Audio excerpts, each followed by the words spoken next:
बिस्मिल्लाहिर्रहमानिर्रहीम। हजरत उम्मे सलमा रजी अल्लाह ताला अन्हा कहती हैं कि जब अबू सलमा रजी अल्लाह ताला अन्हो की आंखें मौत के वक्त पथरा गईं तो रसूल अल्लाह सल्लल्लाहु अलैहि वसल्लम तशरीफ लाए और अपने हाथ से उनकी आंखें बंद की और फिर फरमाया, जब रूह कब्ज की जाती है तो उसकी बिनाई भी रूह के साथ चली जाती है। अबू सलमा रजी अल्लाह ताला अन्हो के घर वाले ये सुनकर समझ गए कि हजरत अबू सलमा रजी अल्लाह ताला अन्हो का इंतकाल हो गया है और वो रोने लगे। आप सल्लल्लाहु अलैहि वसल्लम ने फरमाया, अपने नफ्सों पर भलाई के सिवा और कोई दुआ ना करो, इसलिए कि इस वक्त जो कुछ तुम्हारी जुबान से निकलता है फरिश्ते उस पर आमीन कहते हैं। इसके बाद आप सल्लल्लाहु अलैहि वसल्लम ने फरमाया, ऐ अल्लाह, अबू सलमा को बख्श दे और उनका मर्तबा बुलंद फरमाकर उन लोगों में उनको शामिल फरमा दे जिनको राह मुस्तकीम दिखाई गई है, और उनके पसमानदगान की कारसाजी फरमा, और ऐ तमाम जहानों के परवरदिगार उनको बख्श दे और उनकी कब्र में कुशादगी फरमा और उसको नूर से मुनव्वर फरमा दे।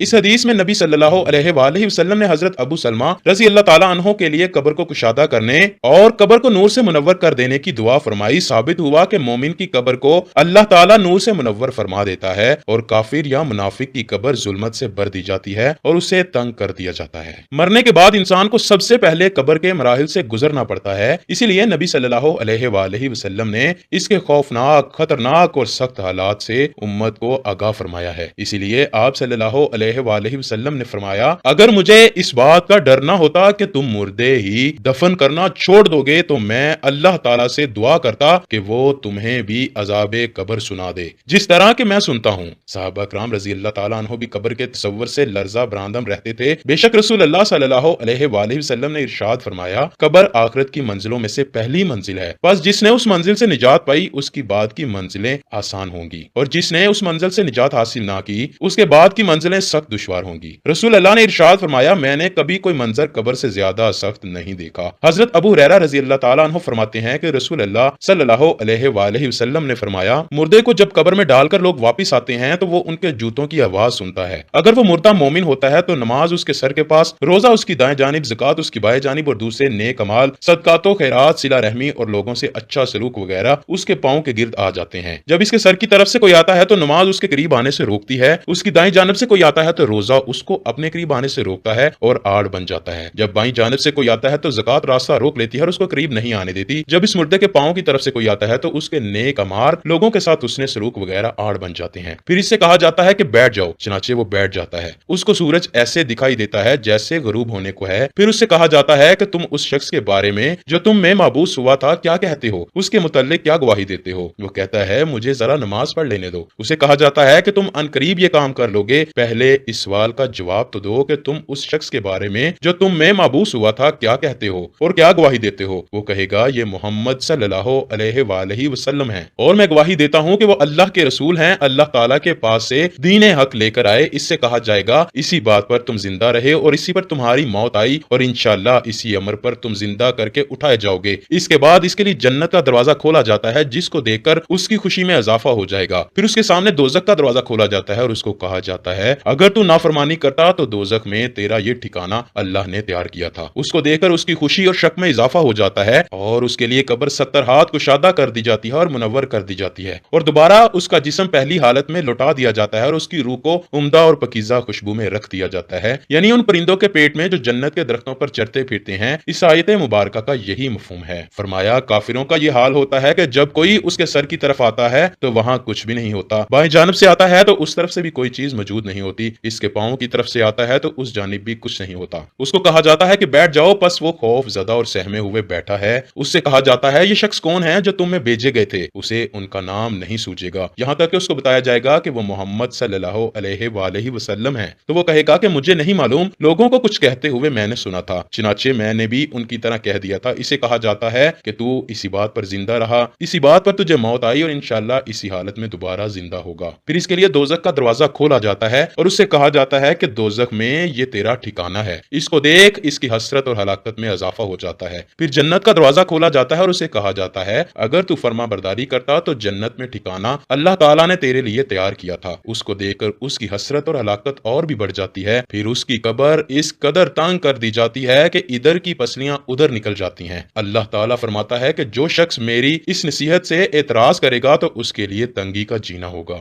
अल्लाह अकबर। दोस्तों, अल्लाह ताला से दुआ है कि वो हमें अजाब कब्र से महफूज फरमाकर नबी करीम صلی اللہ علیہ وآلہ وسلم کی شفاعت نصیب فرمائے اور ہمیں نبی پاک اور ان کی آل پاک سے سچی و پکی محبت عطا فرمائے۔